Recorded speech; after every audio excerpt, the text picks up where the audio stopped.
श्री राम जय राम जय जय राम श्री राम जय राम जय जय राम श्री राम जय राम जय जय राम श्री राम जय राम जय जय राम श्री राम जय राम जय जय राम श्री राम श्री नानक का भगवान की जय।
भगवान की जय।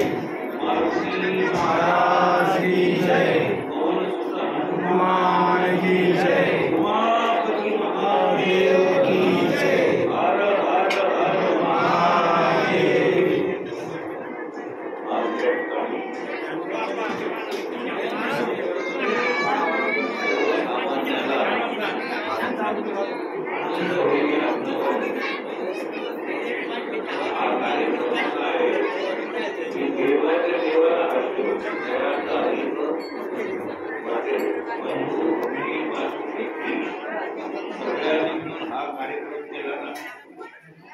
मी तुम्हाला धन्यवाद देईन याच कारणामध्ये एकत्रित पावन धन्यवाद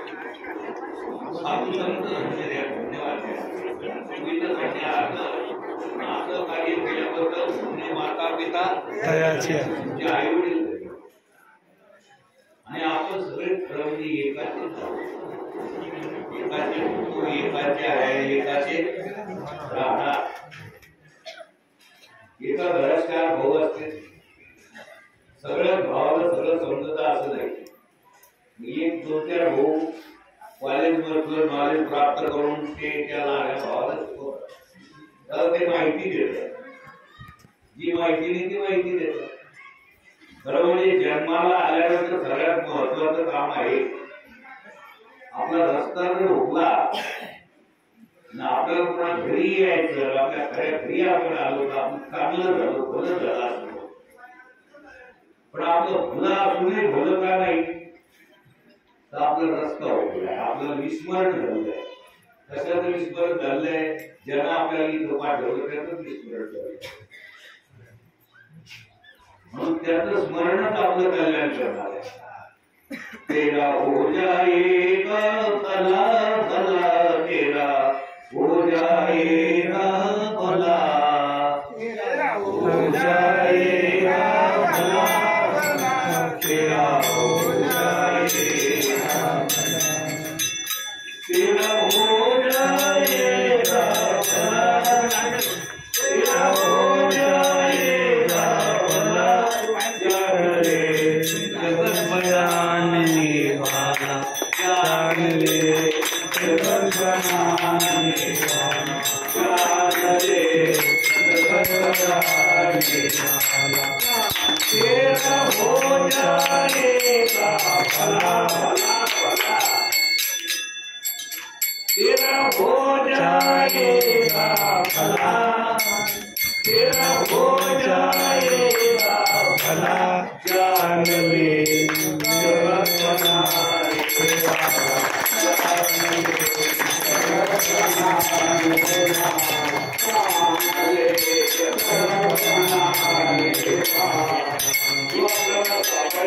सांभाळीत आहे आणि सांभाळीत राहणार.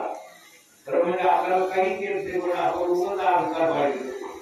आपल्याला गवताची गाडी तयार करते ती वरले वरले मोडता येते की मोड आहे तर भले शिकले पाहिजे त्याच्या सोयीने मोडले पाहिजे. कशाला आपल्याकडून कोणाचं चांगलं होतं तर वाईट तरी हा एक परमार्थच. फार चांगलं काय केलं, मंदिर बांधलं, इथं देवाच्या मूर्त्या आणल्या, प्राण प्रतिष्ठा केली आणि हे सगळे आपले भाऊ आहेत. भेदाभेदाचा प्रश्नच नाही. पूजा कशी करावं, काय करावं आपण विसरलो. म्हणून ब्राह्मण हे आपले बांधव आहेत. त्यांनी आपल्याला माहिती केली, आपण त्यांच्याकडून माहिती करून घ्यायची. तू येतच आहे काही वडा किंवा काही वडा ते क्या किंवा त्रास नाही. बरोबर एका मुसलमान परिषदेमध्ये मला अभ्यास केला. ते म्हणे देव आणि आम्ही एक आहे असं आम्ही मानित नाही. आमची गीता सांगते गमे औषो जीवलोके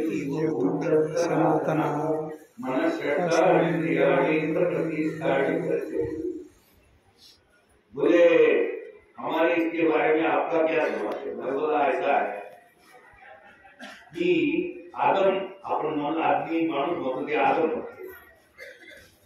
आदम कभी खुदा माना है, माना है मुझे मान्यता है. आदम कभी खुदा बन सकता, आदम कभी खुदा बन सकता है. पण आम्ही त्यांना सांगितलं लेकिन खुदा का नूर आदम से जुदा नहीं हो सकता, जुदा नहीं हो सकता. आपण सगळे एकाच देवाचे लेकर आहेत. आपण देवावर कधीच वेगळे होऊ शकत नाही. सिद्धांत आहे. हे न करण्याचे घोटाळे ते बडा किंवा बडा ते की आधी हे न करण्याचे घोटाळे येतात. घरचे फक्त शब्द वेगळे वेगळे. कोणी आल्ला म्हणतं, कोणी द्वार म्हणतं, त्याला वेगळे वेगळे नाव. विष्णू सहस्रनाम पण विष्णू मात्र एकच. त्याच्यात काही बदल हे न करण्याचे घोटाळे. दोघं जण मित्र म्हणून झाले वेगळे बसले प्रवासात मित्र म्हणून गप्पा करू लागले. हे म्हणतो माझे काका फार सुंदर हार्मोनियम वाजवतात. दुसरा म्हणतो माझे मामा फार सुंदर बासरी वाजवतात. ते बोलता बोलता म्हणते तुझ्या मामाला काही नाही. हा म्हणतो तुझ्या काकाला काही आले आपली तुम्हीवर ते बडा भांडणाला काय लागत ते काही डिपॉझिट भरावं लागतं, काही सायन्सर लागत. माझ्याकडे पाहूनच फोन बोलला त्याला पाठवतो. त्याला अज्ञानी लोकांचं भांडण काय लागलं तर ते बडा किंवा मैं बडा ते आगे बघा. माझा काका असला तुझा मामा दोघं एका स्टेशनवर उतरलेली एकाच घराकडे गेले. एकाच घरात जायचं तिकडून जे आले ते याचे जे मामा ते शब्द बदल. मग एकच व्यक्ती का अनेक व्यक्ती येत्या परमेश्वरी तुझी नाम वैचित्र्या द्रजकुटील नाना. आपापल्या आवडीनुसार त्याचे रुपये देवीला भजा, देवाला भजा, विठोबा काय मिठाई, राम काय रमाई काय हे एकाच देवाचे रूप आहे. आणि खरं आपलं घर म्हणजे देव आहे. देवाचं जे घर ते आपलं. सिनेमात आपलं 2 दिवसाचा खेळ आहे. नाटक काही 6 तासात असतं, काही 8 तासात असतं. आपलं 60 वर्षाचं 70 वर्षाचं काही तर पाठ तर करायच्या आतच जाते गर्भात. तुम्ही आम्ही भाग्यवान इथपर्यंत आलो. हा सोहळा पाहायला आलो, मंदिर बांधलं. या मंदिरात आता योग्य पुजारी ठेवा, गावाला सगळं मार्गदर्शन करणारा. नाही करोडो रुपयाचे काही ठिकाणी मंदिर बांधले. ते शिल्पी आपल्याला 5-6 फुट दिले की तुला कमी करीत इथं असं नका ठेवू. हे गावाच्या उद्धाराचं केंद्र आहे, जगाच्या उद्धाराचं केंद्र आहे. इथं आता परमात्मा आलेले आपल्याला मार्गदर्शन करणारे भूदेव या अवनी तलावरचे देव, पृथ्वी तलावरचे देव याचा सर्व पूजा केली. आताच्या जगात तुम्हाला सगळे मंत्रमुग्ध झाले, देवबाई झाले. भान राहिलं नाही काय वडा किंवा माय वडा असले आपण एका जग झाला का